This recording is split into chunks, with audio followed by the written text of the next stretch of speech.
consistent with how you look, but there are two things that I would like to share. Every year, when I do a policy review with my high net worth family, I will always ask them two questions. I always ask them, why do you need to continue choosing me as your insurance advisor, not just for yourself, but for your family members?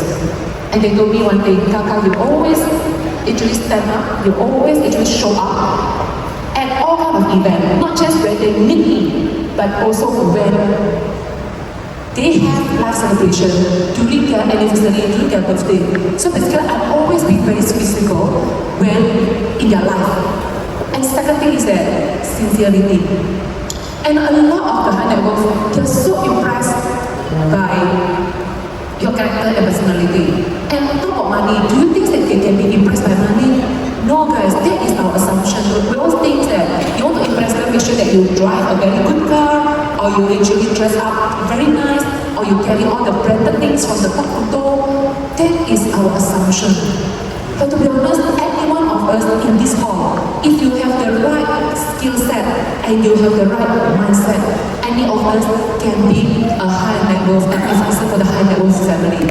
And I think only one thing that actually stops us from being one is only our limitation. Self-limitation is the one that's stopping us from becoming advisor for the high net worth.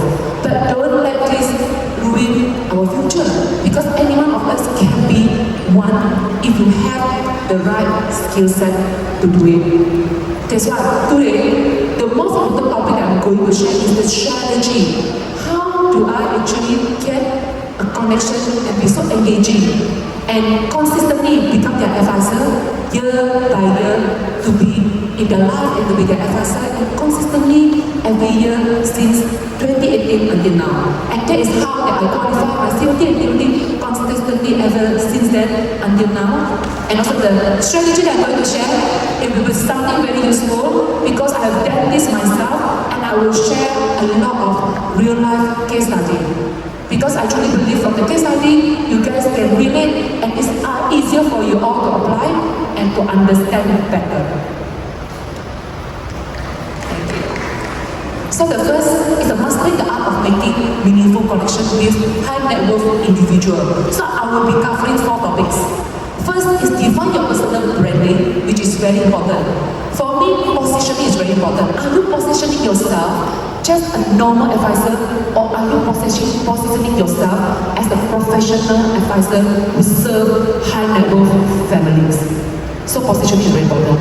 Second, it means sources of prospecting high net worth individuals.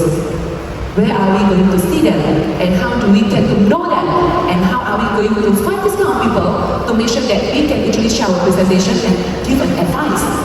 And third, monitor activity to improve your productivity.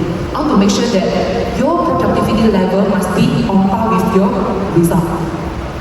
And last and not least, 5 main concerns in the conversation of high net worth individual. And I'm going to emphasize on the number 4 very, very strongly. And you know guys, I want to tell you why it's so important for the number 4. Now I give an example. If you do not have the art of building a connection of relationship with the high net worth family, even I give you the lead, I give you the prospect, can you close the deal? So think this carefully. Getting the leads or getting to know the high net worth is more important, or building up a real connection is more important. Building up the real connection, right? Because sometimes when my agent come to me and ask, I don't know how to find, I don't know anyone who is high net worth. Then I ask my agents, is that important? Even though if now I actually introduce you to high net worth individual or families, can you actually advise them? And the answer is no. Then how are you going to attract them and to have the next appointment with you? The answer is no as well. So, communication, connection, and the art of making a right conversation is very important when it comes to high net worth. Because we want to make sure that you are not just a normal agent who only share about the power of insurance or the power of income protection or why you need a medical plan to taking care of the medical bill. That is totally a different conversation. So now, let's go through one by one. The first is define your personal branding, its positioning and its visibility. So obviously, when you talk about personal branding, like what I have discussed yesterday about specialized and also specialized and generalist. So are you want to actually be the one that being a generalist or you want to be a specialist? So guys, maybe let me help you to break it down about how to be a specialist. You can start from identifying your target market. So for example, right, because this is something that a lot of agents will have the difficulty or challenges when it comes to being a specialist. They do not know like who I want to be and what kind of specialization that I want to be in and to be focused on. Because they do not know how, then I will show you what I did for the past many years when I wanted to identify what kind of specialization that I want to be focused on. I start from the target market that I would love to work with. So you identify the target market that you have familiarity. For example, like for me, young parents, young mother, have 2 children, and also I run a business. Try to look for someone who have the similar hobbies, who have the similar category, and who have the similar concern. So it's easier for you to start talking to them. Why I actually make this young parents and also business owners as my target market? Because it's very similar to my character, and it's very similar to who I am now. I also have a young kids. So when I start to know that I want to actually make these young parents as my target market, then I start to think, if my prospect are young parents, what kind of specialized I need to be focused on? So first is education planning, because they have young children. Then second is about succession planning, because they're business owner, and at one point they need to actually pass the business to the next generation. That's why I must know how to actually do a proper succession planning for my client. And third, legacy planning, because the children are still very young. So basically, they also need to actually plan something to make sure that if something happens to them, the children will be inherited, not just the money, but must be come with the purpose and value. And the next one, which is income protection planning. We have to make sure that protecting the parents' income, because the children are still very young. So why I actually use these young parents as a target market? Because I can actually visualize that there's so many efforts and there's so many structures that I can be able to add value to their family, to their next generations. That is my specialization. So if you have not done or you have not actually identified what kind of specialization that you be in, then you can start to think or identify your target market and the people that you enjoy working with. Because I keep telling myself, if I want to belong in the business, I can never work with anyone and everybody. No. I must make sure that before I achieve my result, I have to enjoy the process. Guys, unhealthy COT or TOT or FSR as a high net worth, we must enjoy the process of getting there. Because if you don't enjoy the process, you will get burned out, and at the end of the day, your result will not be sustainable. I think I love the key word of sustainable. Whatever we're going to do or going to achieve, we need to be sustainable. That's why I come out later with the system, the things that you need to share with your client, the structure. Because skill set is very important, but skill set is only give you one result, or it's only give you one time result. But the system is the one that gives you consistency. So what we want to do here is that we want to be consistent in achieving all the goals we have when we are in the business. And I believe that this is the last business that all of us will be in, right? Agree, guys? This is the last business that we will be in for the rest of our life. So we have to create a life system to make sure that our achievement has to be sustainable. So identify your strength, your core value. You can actually identify your core value and share your core value in the social media. On and off, I do this in my social media as well. Like, I went to the networking event, then I met a new business owner, and there's a certain conversation that I share with them that attract their attention. I do share that because I want the media, or I want the people who follow me understand that my target market, and also I want them to understand that why I need to specialize in succession planning, because there's so many business owners out there. They might have done their succession planning structure, but they have not fully done it properly. So guys, sometimes we don't assume that every business owner, they know what they're doing. I believe that when it comes to building up their profit, making money or expanding their business, they know how to do it. But when it comes to succession planning, there are so many of them that have not done it right. They might have started doing it, but they have not done it properly. Then define the purpose and yourself. So I always, share it in the social media is that the love for the business. I do this business not just about getting the income or whatsoever. That is, I call it a byproduct. But I always tell myself that the value that actually we give to our client is really such a big impact. Sometimes even I did write on my social media as well. Isn't it very interesting? The profession that we are in is such a small profession. And even a profession that so many people look down at, like, insurance salesperson, right? How many people out there actually look down on our profession? A lot, right? Always. Especially when you go to a business networking meeting. When people ask, where are you from, what are you doing? Sometimes we cannot even say that we are from insurance. Right? We just like, I'm doing investment insurance. We don't have the confidence to even tell the client or tell your prospect that we are doing insurance. And insurance is my focus. And I'm from insurance company. We cannot even say that. Because as a matter of fact, we know that this profession actually, there's so many people look down.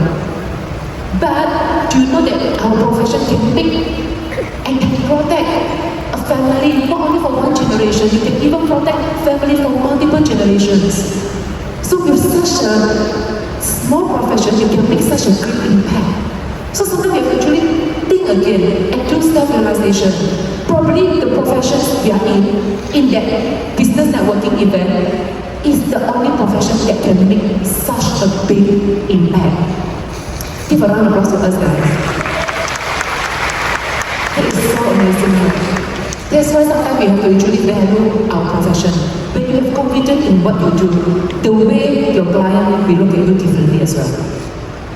So now we talk about the 8 main sources of the prospecting high net worth individual. You can actually go to your warm market, not your client, to ask them to, not your client, but to actually know you. Then keep asking for the recommendation by building a strong relationship with referral sources who can introduce you to more potential high net worth individual. And you can actually find out their hobbies or clubs and the high net worth individual may be involved in and attend business networking event. So some of my mentee and also my agent, right, they ask me, Kaka, do you still actually do cold market? Yes, actually I do cold market all the time, but I don't do cold canvassing, I don't do cold calling, but I attend a lot of business networking events because I truly believe that is my strength. And people start asking me that, do you have time? Then I mentioned that yes, that's the thing. I must be very efficient. So I must focus on my strength and I delegate my weaknesses. And my weakness is always doing the paperwork, administrative work. All this is something that I do not do. But my strength is always building a connection with a prospect and my client. That's why I need to attend networking events every day.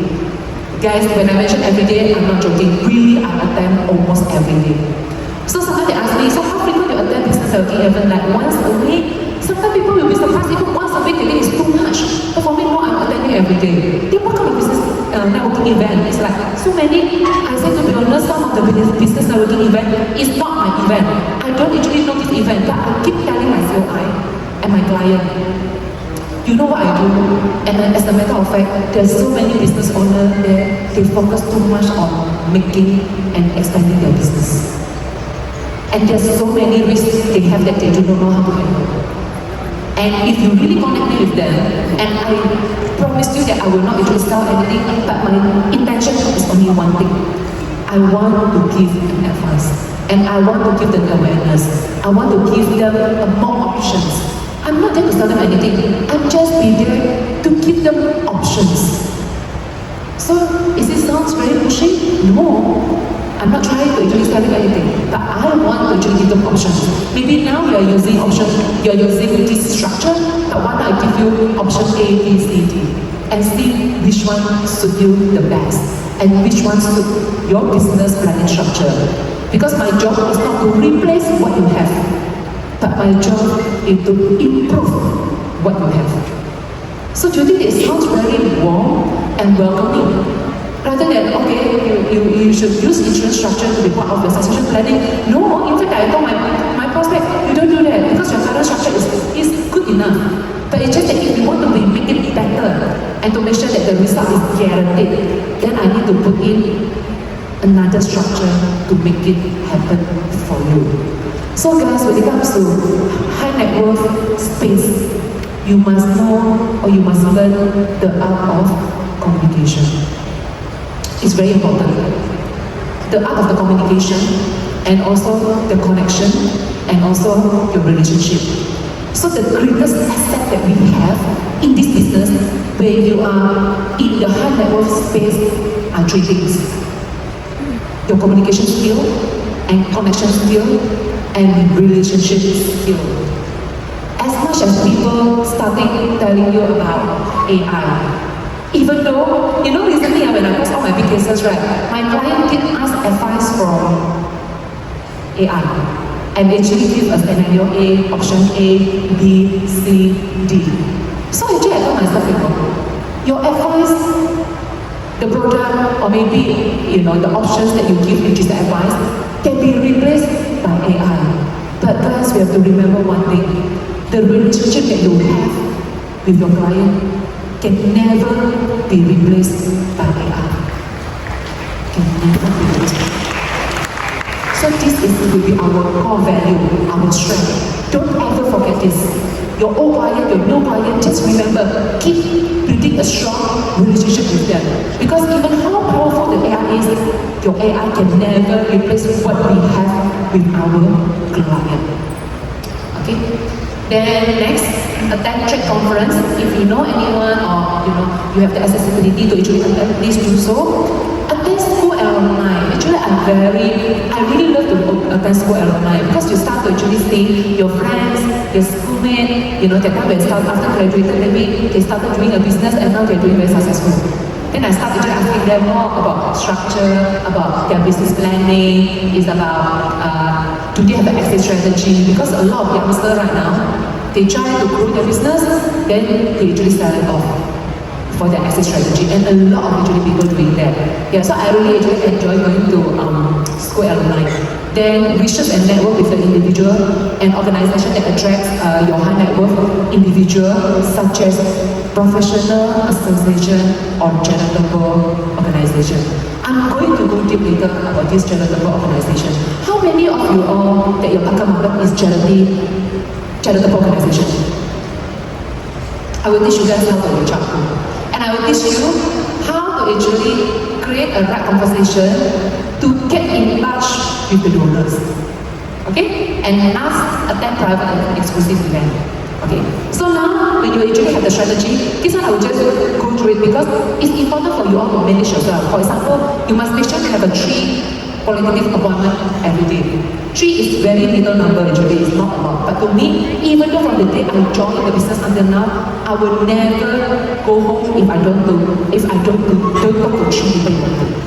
I always do that because I know that the moment I stop actually meeting up people or talking to people, then that is the times that I don't do the sales coming in. Then 3 qualitative activities in a day. Share the value that create your clients on social media, and also share the client testimonial on the social media, and also share your passion and confidence, and become a value creator first and not a salesperson. Okay, so this is the topic that I'm going to dive deep for the next 1 hour. The main concern and conversation of a high net worth individual. First, there's a topic that I always mention is that what is your growth strategy? How do you actually grow your company? And where do you get the financial resources to grow your company? Second, what is your succession plan and exit plan? Sale of the business to the third party and how do you do it? And pass down to the next generation, or you want to actually sell as an exit strategy. And the third one, what is the investment philosophy that you have for your family you follow when they receive the money from your business?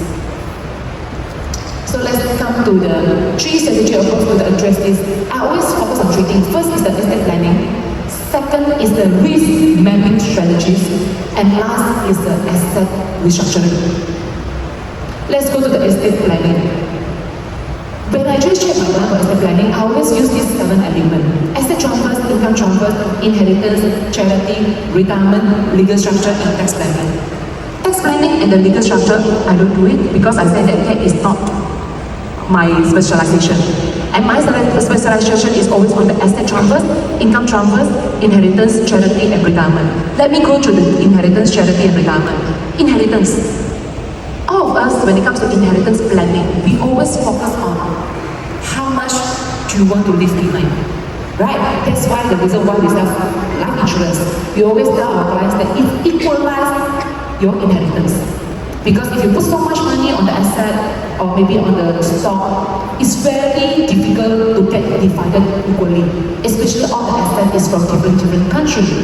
That's why insurance becomes a very powerful product when it comes to inheritance planning, because you want to equalize the inheritance. Now let me ask you a question. Is that all what we need to do for our client?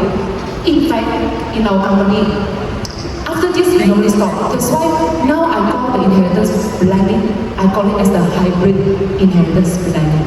So what does this hybrid inheritance planning do? Once we decide on the amount, we have to move to the next question.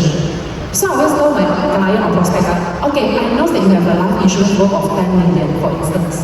You have done your legacy planning, but you have done only step 1. So it's not complete. You still need to do another step 2. Why? Because when it comes to inheritance planning, especially the next generation right now, they do not know how to preserve the money. How many of you agree that the next generation do not know how to preserve the money? So even though you give them 10 million to the children, just for instance, the parents pass away when the child is 21 years old, and the child receives the 10 million of payout. Do you think the child knows how to manage the money? Do you guys realize that there are so many news and from your client stories say that, when the moment they receive the money, the 10 million can't even last for more than 3 years. So if this kind of inheritance planning that we do for our client, you just talk about the amount, whether it's sufficient or not for the legacy planning. So we only have done one part. We have not done the second part. That's why the hybrid legacy planning comes into the picture. I ask always 4 questions when it comes to hybrid inheritance planning. The first, which is what all of us do, how much do you want to leave behind? The second question is that, how wisely do you want to leave your money behind? How wisely? What kind of structure? Do you want to leave your money at one go, which is lump sum? Or do you want to leave it like a staggered payout? Or you want to leave the money to the children based on the milestone? Let's say maybe when your child get married, having their first child, or when they actually do a business startup. Have you all done this for your client or not, guys? The number 2. Not just amount, but how. How means that you have to leave the money with the purpose and value. And which most of us, we have not actually done this for our client. Once they actually have the amount, then they say they move to the next phase. But this is not proper inheritance planning. So we have to look into the second, which is how wisely do you want to leave the money? And for example, if you want to leave that money, how long do you want to make sure this money will be last? Is it like 20 years, 30 years, 40 years? That's something we need to plan for our client as well. Because leaving them 10 million, if let's say only lasts for 3 years and they do not know how to preserve it, it's not a legacy planning because it doesn't last. So the third, how and when do you want the beneficiary to receive the money? When? And how? And you must actually identify that. And the last and not least, who is the person or who is the company that is going to protect that money? When your children only receive based on their milestone, there's certain amount still left in the company, right? Or in the insurance company. Who is the party that need to actually protect this money? So guys, it's just another 3 questions. But how many of us has done this properly when it comes to inheritance planning? That's why when I do policy review, not just to my existing client, but even to prospect who have lost some assured on life, then I ask them this question. Have you done a legacy planning, or the one that you did, is it the hybrid one or is it just the normal legacy planning? Because if the hybrid one means that it will go beyond the amount. There will be a value in it, there will be a purpose in it, and how are you going to distribute, and how many years that you want to make sure that the money inside, the legacy can last. I can even plan that for you. That is called proper legacy planning or hybrid legacy planning. So next, charity. It's a very important and very interesting topic. Who are those people who can do charity? People who can do charity means that they have so much money, right? If you don't even have enough money, how can you do charity? Anyone can actually answer this question. If you want to reach out to the donors, how do you actually prospect the donors? Any volunteer? If the prospect of the donors, because you see, by using insurance, you can always create a structure to make sure that your donation can continue for many years. What the donor do for the charitable organization? Give donation, right? Donor give donation to the charitable organization either by monthly or by yearly. But normally when it comes to big amount of money, they will do annual donation. Correct? So these are very good target market for us, because if the client or your prospect can put aside 100,000 every year to the charitable organization, is that this prospect has so much money, extra money, correct? So now my question is that, how do you actually get to know this donor? Let's say you know that this donor, maybe Mr. A, he has given this donation to ABC charitable organization. Here, Mr. A has been giving 100,000 donation to ABC charitable organization every year, 100,000. So you will be, wow, this is the prospect that I would like to speak to, right? But how do you get connected to him? How? Anyone can share with me?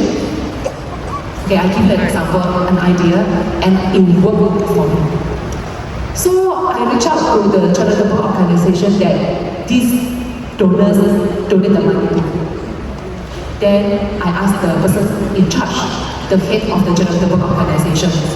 I talked to her, I said that I heard this guy has been actually donating money to your charitable organization every year.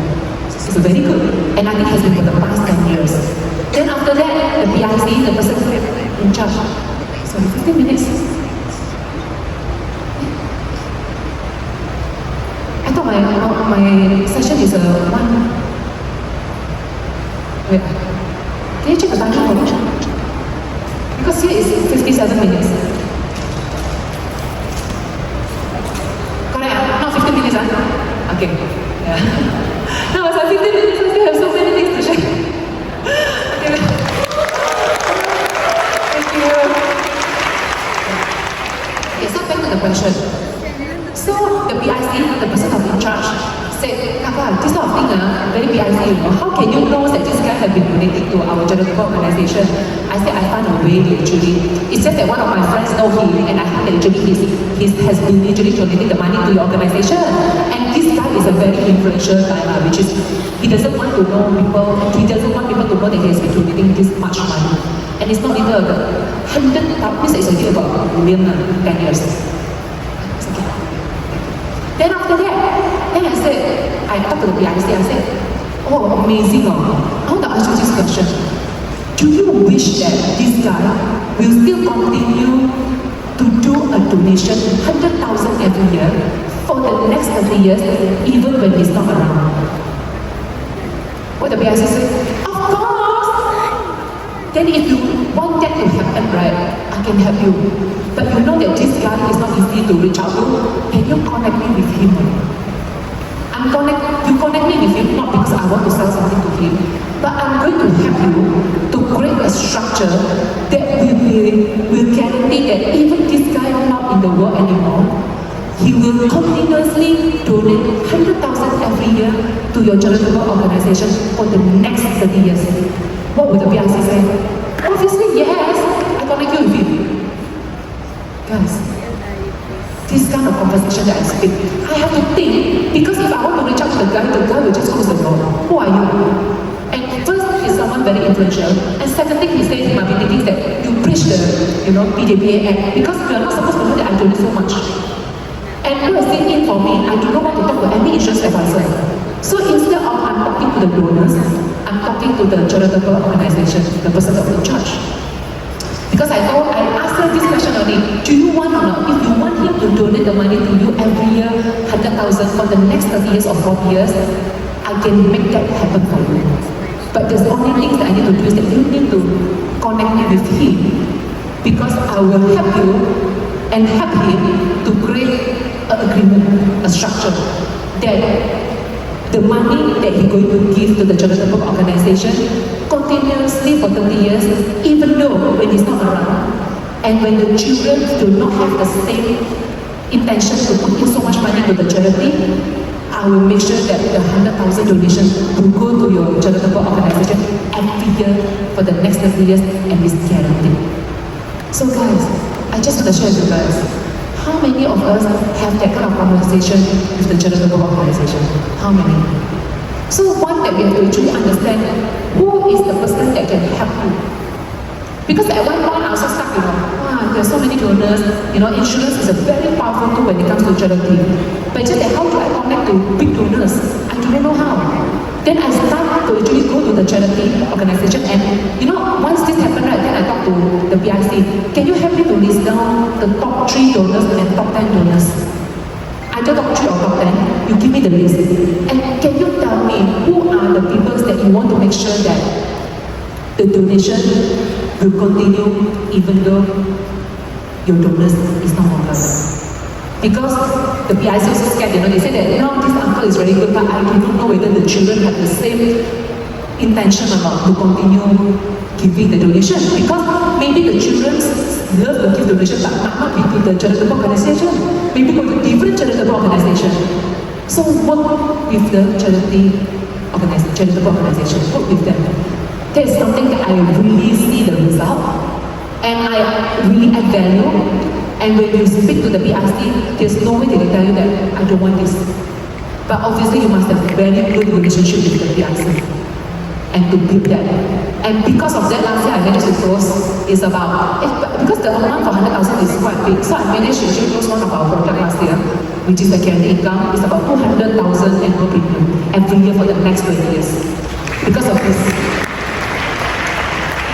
So sometimes, right, when a strategy that worked for me, I really want to share with you because I can see result. And I didn't get the objection from the PIC because I felt that, the PIC appreciate me and value me.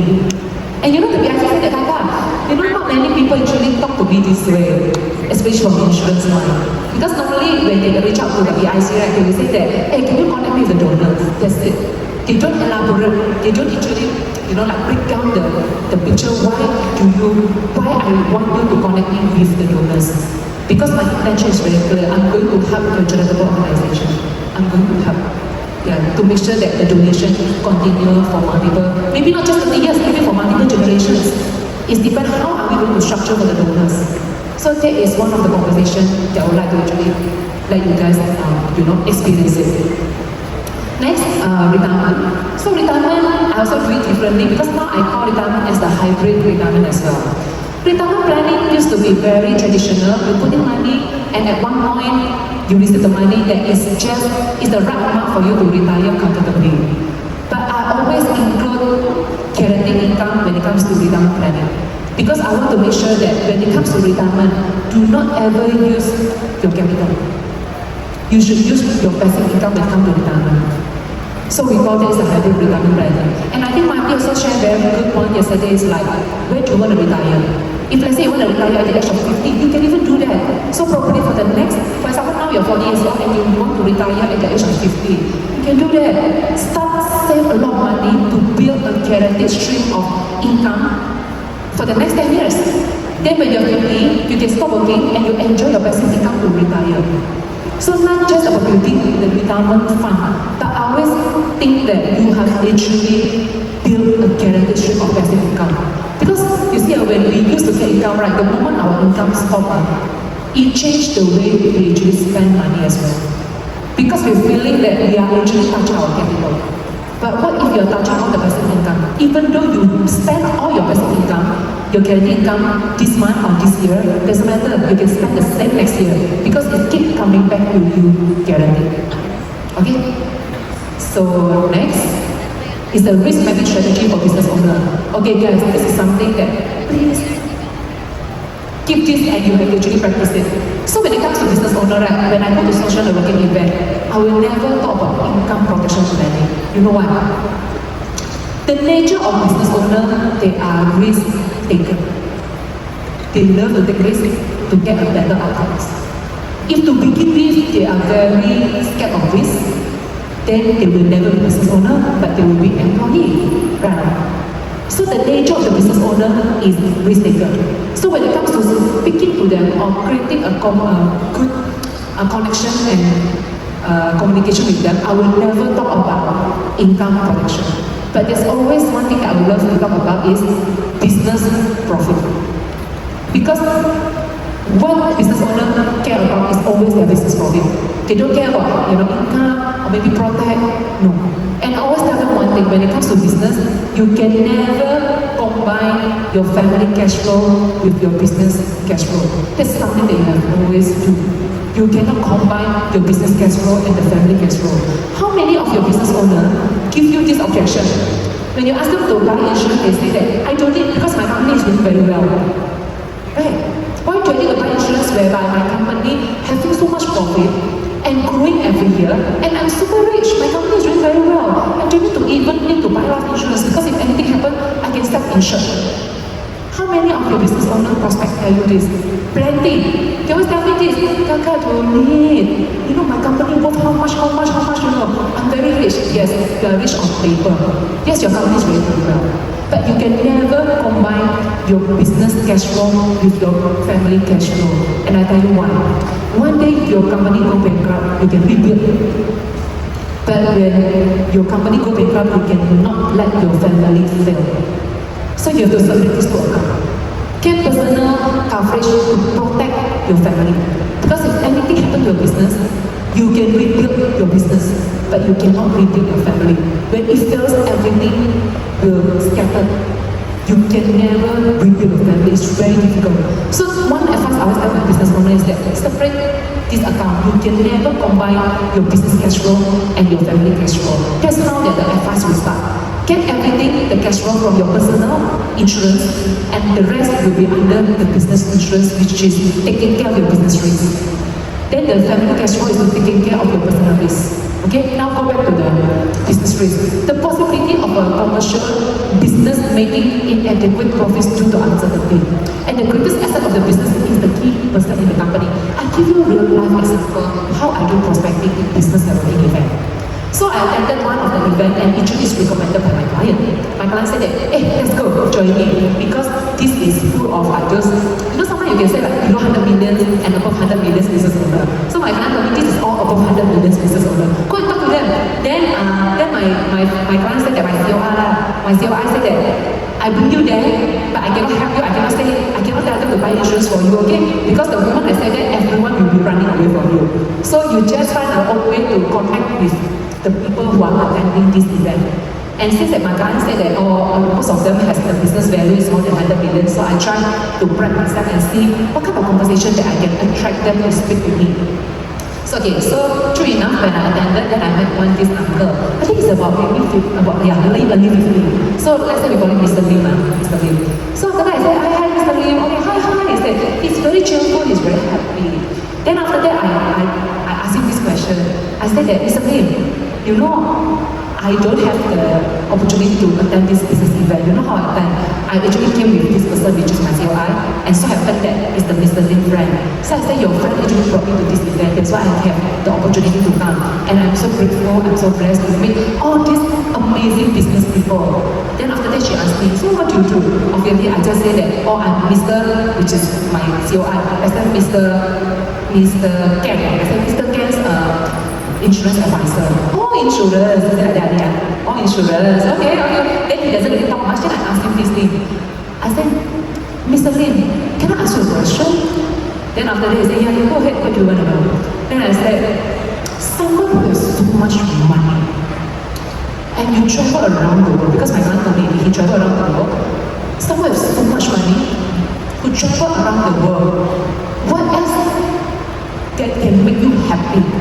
I asked him, anything else that can make you happy? Because literally you can buy anything that you want in the world. Your business doing so well and you're traveling around the world. Then after that he told me that nothing. To be honest, I can buy anything. All this material stuff, it doesn't actually attract me anymore. Then I asked him, so what actually attracts you? What makes you happy? Then he said, you know what makes me happy? I travel around the world almost every month. Actually, it's not every month. I think every month, sometimes twice. So I travel around the world very frequently. Then I asked him this question. Travel around the world? How do you do that? Because I heard that your company doing so well and so big. And we thought the owner and we thought the person, the key person which is you in the company. I mean, like once in a while is fine, but if you say that you can even travel around the world like every 2 weeks or 3 weeks once, then it's like, who is going to take care of the business? And yes, there must be someone. After they say that, don't worry, I have 6 key people in my company. And these 6 people in the company, very knowledgeable and know my business very well and has been following me for the past 10 years. Guys, listen. So he said that, what makes him happy because he can travel around the world while the business keep running and he's still making so much profit. Then the second thing, he told me, I have 6 key people in the company that can manage everything for me. That's why I can have this life. I can travel, I can make profit, I'm still expanding my company. So that is the best life that actually I can ask for. Fact, I said. Then I said, you mentioned that your 60 people are very, very loyal. So can you guarantee that they'll be working for you for the next 10 or 20 years? And he said, I think so because I pay them very well. He said, I pay them very well. Okay. Is there any structure you have done for that? I said, then Mr. Lim said that, what kind of structure? Because I have a client exactly has the same dream like you. Which is what makes him happy is that travel around the world and the company still keep running very well. And he also have a key people in the company, that's why he can have this kind of lifestyle. But he's very smart. He wants to make sure that these 60 people guaranteed to be working for him for the next 20 years. I said, he said, guaranteed what? Is it contract or what's in for the staff? I said, you know why? I actually have this client create a structure that will create a financial. So guys, you see, I'm talking about loyalty, right? Not just about 60 people within the company. What if these 60 people, maybe one of them falls sick? Or one of them does not have the health anymore and no longer working, or maybe pass away. You cannot guarantee that, right? Because you said that I pay them a lot of money, then it's okay. But now the question is that even you pay them money, but they have, you can't predict whether are they healthy for the next 10 or 20 years or not, or are they still around or not, right? So my client exactly like the business structure is like you, but he just add on a little bit things in the business planning, which is a structure that I have to create. Then I asked me what structure. So this system, right, the structure, create a financial growth to the 6 people in the company. Then they asked me, what does this financial growth works? I said that if any of these key people no longer in the company, for example, due to illness or not around anymore, the financial growth will be able to bring the financial value that all these key people bring to the table. And it's scalable. So guys, from the first conversation until now, do I talk about insurance? No. I didn't even mention anything about insurance. Then they asked me again, are you selling insurance? I said, put the insurance aside. Now let's come back to the topic. Has your accountant, your lawyer, or maybe has your lawyer done this structure in your business planning or not? Because financial growth is very important. Most of the high-net business owners, they will never let these people to work in the company without create a system that will be able to replace the financial value when the people no longer around in the business. Never. But I'm surprised that you have not done this kind of structure in your business planning. Did your lawyer never tell you about this? He said, no, he never told me about the financial growth whatsoever. So this is a conversation that I would like to share with you guys. I never even said a single word of insurance, protection or any other planning. In fact, that's why they asked me, are you from insurance? I said, let's not talk about insurance, I'm talking about structure. Do you have that kind of system or not in place in your business? Because there's so many business owners out there, they have a many financial firm to make sure that this financial firm will be able to bring back the financial value that your key people used to bring to the company. So I told them, I can never bring back your key people, but I can always bring back the financial value that your key people used to bring, and it's guaranteed. How about you? Then he said, can you explain to me more, am I a lawyer? That's why I got a problem. Yeah. So from this conversation, guys, why I can close one and then it's not one case, but I managed to cover the 60 people in the company with the high sum assured and equivalent to one MDRT. So one conversation. So now, if my approach is not this way, for example, I met Mr. Lim. Mr. Lim, I'm actually from Prudential. You know, my specialization is on succession planning, keyman insurance. Have you put any keyman insurance for your key people? Do you think that I can get an appointment with the lawyer and him? No. He probably say that, oh yeah, I know. Okay, Kaka, nice meeting you. I'll see you later. Then you walk. So guys, that's why conversation is very important. Position is very important because I don't position myself as an insurance advisor. Like I said, I don't even say an insurance word a single time. I never say that. Because I just want to ask you, your lawyer never learned this kind of structure. It's very important. And there's no other structure will work as good as this financial flow that will be able to replace the financial value and guarantee. Even your investment also cannot do that. And you know, by doing so, you're protecting your business profit as well. Because I will guarantee that the financial value will always be there, regardless your key people are still working for you or not. So there's something that I can guarantee. But now back to the question, how many of us have this kind of conversation with your prospect? So there's something I would like to share. It's something that please try this. Then losing the key people, person in the company can create a huge risk to the business. This is something that I share with you, but normally I don't focus on that. I just focus on certain things that you really need to plan it when it comes to why you want to protect your lifestyle. Because you need to make sure that all these key people has to be there and take care of the company. Okay, income risk. Building a life system that creates immediate liquidity for the business by focusing on income protection, income reservation, and income distribution. Guys, do you guys realize one thing? During the pandemic, how many retail businesses failed? A lot, right? Almost 90%, actually almost 100%. And you know what is the problem? Because they never create a structure that gives them a guaranteed stream of profit, irregardless the business, how the business perform.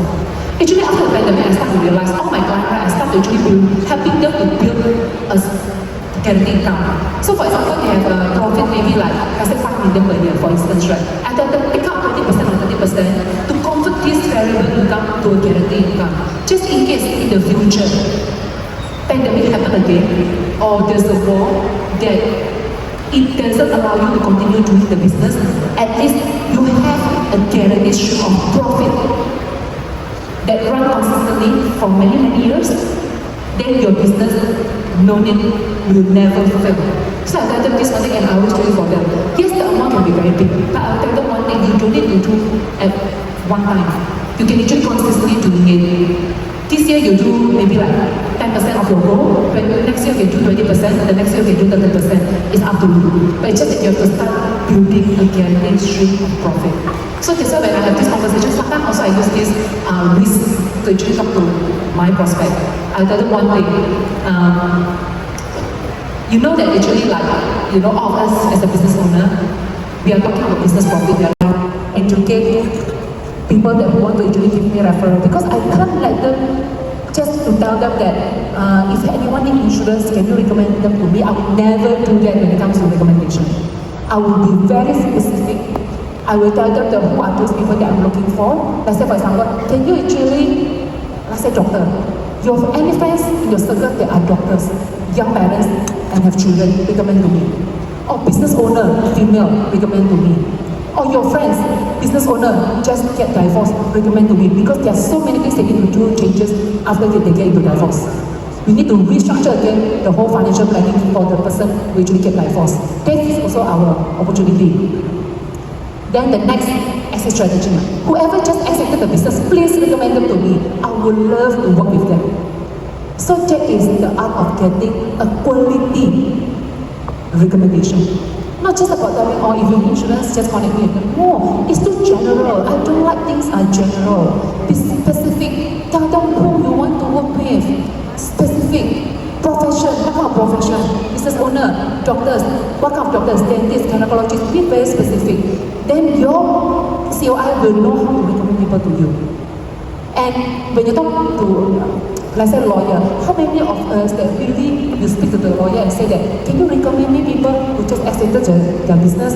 To be honest, even my lawyer told me that, no one asked me this, you are the one who asked, why do you want to know? I say, oh, do you know that they need our help? Not say the business, but they really need our help. There's so many things I can do for this, your client, I said, who exited the business, because probably he has a lot of children, and probably he wants to do tax planning, and you know that insurance is the only product to optimize tax efficiency. Guys, remember, insurance is the only financial product to optimize tax efficiency. That's why I need to talk to your client who just exited the business. I need to talk to him about tax efficiency planning. Then after that, you start connecting with them. That's why the power of recommendation. But if you don't get recommended to the right people or right prospect, then you will feel burned out. Because that is not the quality one, and probably they just ask you small case. It's okay, actually small, big case doesn't matter, but it's just that sometimes we want to have a quality case. Okay? Then now back to this one, succession planning. 94% of the businesses fails when the founder dies. So basically, they do not have a right structure in the succession planning. I'll give you an example. So when I was in my uni, I met one girl. So she's the only child in the family. That time I was about like 21 and she was also 21 because we are the same batch. So that time we all look up to her because her father is actually doing very well, and the father had a listed company, and I mean many businesses also. I'm not sure listed or not, but it's the business actually doing very well. That's why, like give her a very nice car, and that time in uni, right? When your parents, when I was 21, means that almost 20 years ago, when your parents can give you allowance 5,000 per month, right? It's a lot of money. 20 years ago. I was like, wow. Then she always treat me because I'm from Indonesia. Then she's Malaysian. She said, come, I treat you like this is my country, I treat you. Then I said that, so you have so much money? Yeah, apart from the credit card, my father gave me 5,000, to spend. So it's like, I always look up to her and said, wow, you're living a very good life. And she's the only child in the family. And the father running a very, very successful business. Then, recently I bumped into her in 2023. So how many years? Like, almost close to 20 years, I have not seen her. Then I bumped into her in one of like a birthday event, like Uniman that time. Then I asked her, hey babe, you remember that we used to be very close and we usually go dinner together and everything? Yeah, how are you? And she's not into social media person, so she doesn't really know that I'm in the insurance line. So she asked me, so what do you do here? Then I said, I'm in Prudential, and it has been my 10 years. Then after that I asked, so where are you now? Because in my mind, the father probably retired, then passed down the business to her, right? Because he's the only child. Then she told me that, oh, now I'm an accountant in one of the accounting firm. Then after that, then I asked her, how is mom and dad? It's a very normal question, how is mom and dad? And she said that, the father just passed away a few years ago.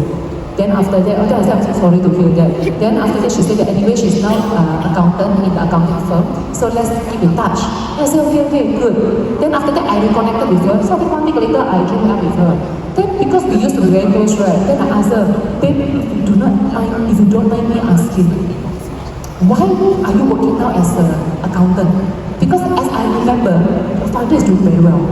So by right, she will be the new owner of the company, right? Because he's the only child, or maybe partner or whatsoever, but she doesn't need to work for people and get maybe only 11 or 12,000 income per month. Then she said that, when the father passed away, the father actually left the business to her and to the wife. But the wife is a housewife. and the daughter has nothing. She has no knowledge at all how to run the business. It's like some technology company. It's very difficult. It's not like very easy to learn. So she told me that at that point in time, and unfortunately, the father did not have a life insurance. So guys, see the story. The father did not have life insurance. The father only passed down the company to the daughter. But the daughter does not have the capability to run the company. And the daughter needs cash flow. Correct? The father used to actually support all the mother and her financially. And now the father no longer in the picture. And the mother is stuck in the company. But she needs money to survive for her own expenses and for the mother expenses. So the next thing what she need to do? Father no insurance. Company also do not know how to run. You can guess right? Sell off the company. But you imagine, right? What will happen when you sell off the company, but there's nobody know how to run the business in the company? That is why the private equity come into the picture. They love to buy this out company at a very low price and break it down and sell it at a very high price. So she sold it at a very low price, and even it doesn't deserve that low. But she told me, I have no choice. He said, what can I do? I need liquidity, I need cash flow. My father doesn't have insurance, and all the shares are stuck. And there's so many businesses and joint venture with the business, the partner, and she doesn't even know how does it run. So the only thing is that whatever in her hand, she just sold it off. But she sold it off at a very low price. So what does this tell me? You know, when I heard this, in my heart, right, if that time I have the right knowledge like today, I think this will never happen to me. Because if I have the opportunity to meet your father, I will tell your father one thing, okay, this case idea, I will break it down, what kind of advice I'm going to tell the father. First, you must actually, because like you say, why 90% of the businesses fails when the founder dies? Because few things. First, either the child has the capability, but do not want to run the business. And second, the child will love to run the business, but doesn't have the capability to do it. Okay? So what happened to my friend's situation is that she wants to run it because it's the father hard work. But it's just that there's no one who can actually help her, to guide her, to mentor her, because the father is no longer around. So I told her, if I met your father 20 years ago, I will tell your father to create a structure that will be able to build a talent acquisition fund. Talent acquisition fund. So how does this talent acquisition fund help my friend? So for example, let's say this fund from the insurance, let's say 10 million or 20 million. She can use that money to acquire talent. Because as a matter of fact, if you need help, anybody can be your mentor.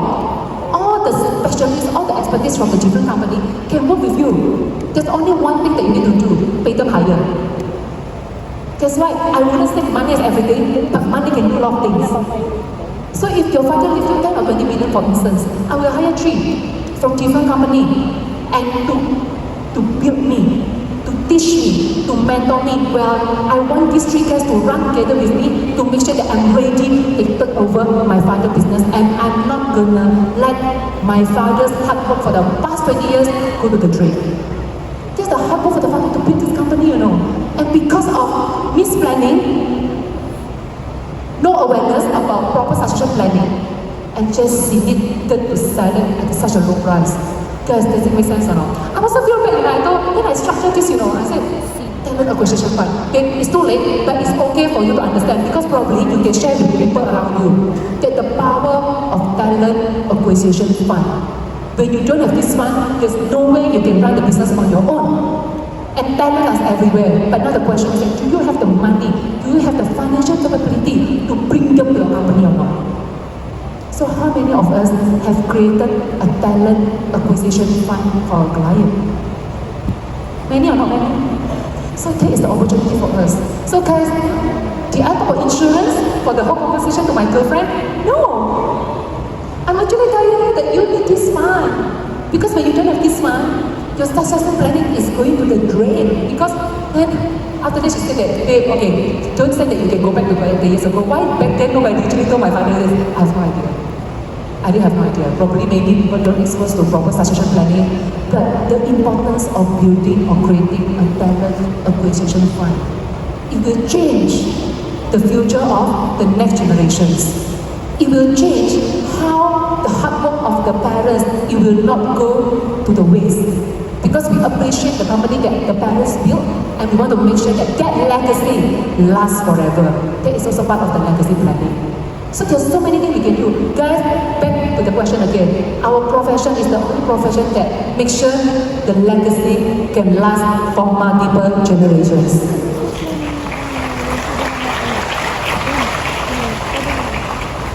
Okay. So now the next we talk about the asset restructuring. I think there's a lot of people, will tell you one thing. I don't want to put so much money in insurance, I already have. How many? A lot, right? How many of your prospects will tell you that I don't want to put so much money in insurance, I already put enough already, I don't think I need to put more, that kind of things. So normally I will give this structure to them to see. Cash, fixed deposit, equity, bonds, real estate, and commodities. Because this is something that we also learned from Sanjay. Sanjay always mentioned that there's 5 types of asset class. So actually I use this to actually explain the asset restructuring. Cash, equity, bonds, real estate, and commodities.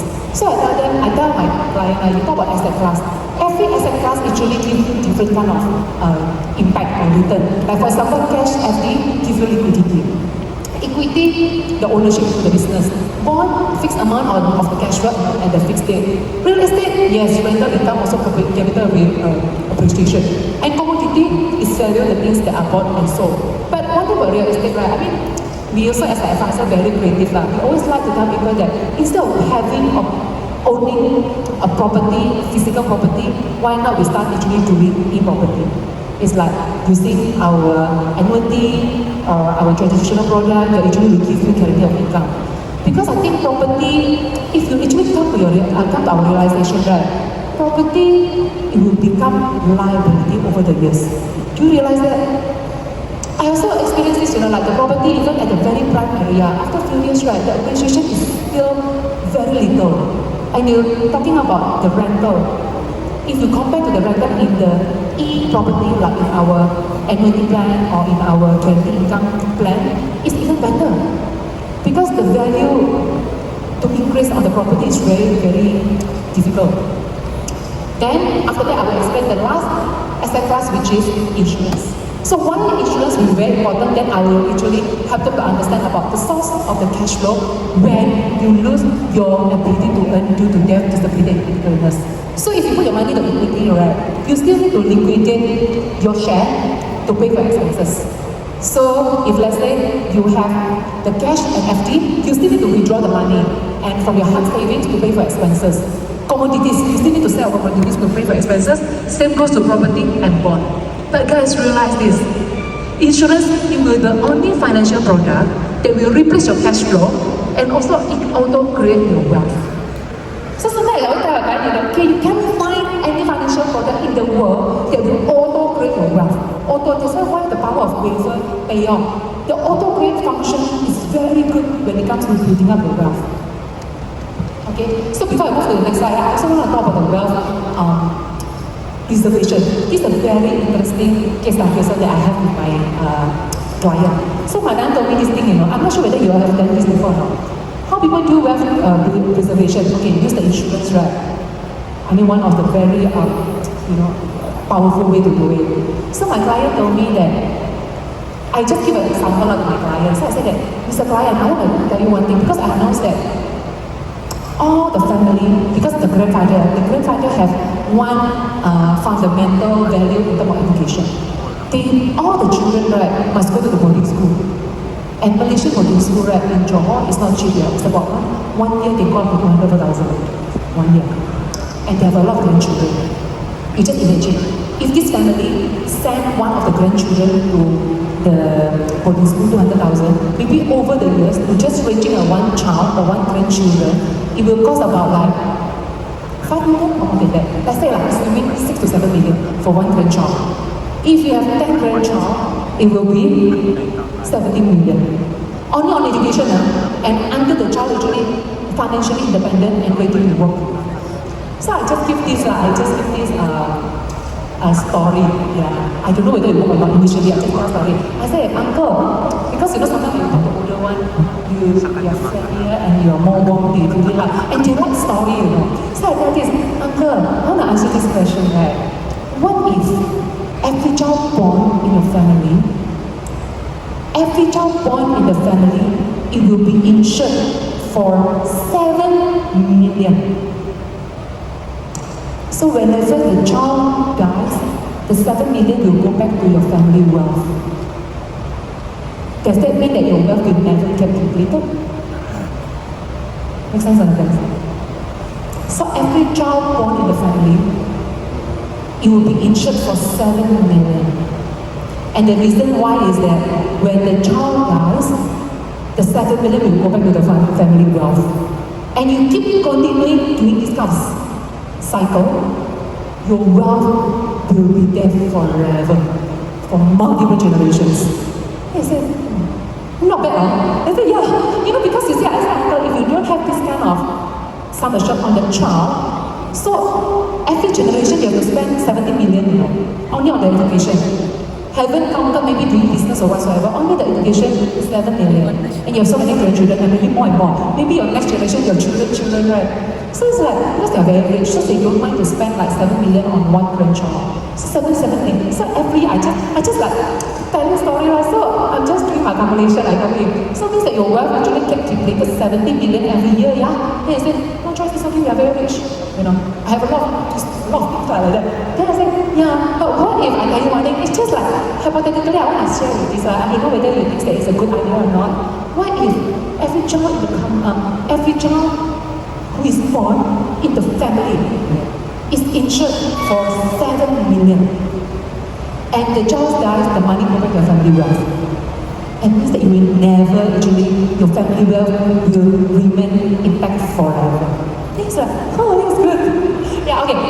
He said good and he wants to give me an appointment. I'm not close, okay? But I want to share because he gave me an appointment. It's like, come, let's get to the children. Yeah, he doesn't talk about the cost how much. I'm just talking about the concept. Yeah, but this one I will use the word insurance because I just say that, you know, uncle, a lot of people, rich people still use insurance for legacy planning, for tax planning. And I mean, you can't deny the fact that insurance is a very powerful tool to protect your wealth. Yeah. So let me give you a scenario. Just do that. I'm not talking about uncle you have to buy. I'm just talking about your family wealth now. How to preserve it. I still don't talk about the insurance, no. I'm just talking about family wealth. What do you think I said? He said, oh, it seems good because it means that I'm helping you to replenish your money every single generation. Then I think your wealth can last for 20 generations. And the best part, if you rely on investment, it might not be guaranteed. But because of insurance, the 7 million will be guaranteed. So your family wealth will be intact, will never get depleted at all, and it's guaranteed. Yeah. So after this, I will give you a point. Yeah. That's one of the ideas that I like to share. Yeah. Okay, so before I end, so when you make the right choice, the rest of your life will actually be the best year of your life. But one more thing, guys, I would like to actually wrap up everything that I have to share. Remember one thing, skill set or whatever things that we have learned, our knowledge is very important. But the greatest asset in our business is not only our product knowledge, but our connection, communication, and relationship. But remember one thing, connection may help you to open the door. But relationship is the one that will keep your door open for a lifetime. Okay? Thank you so much. I love my Thank you, Stephanie.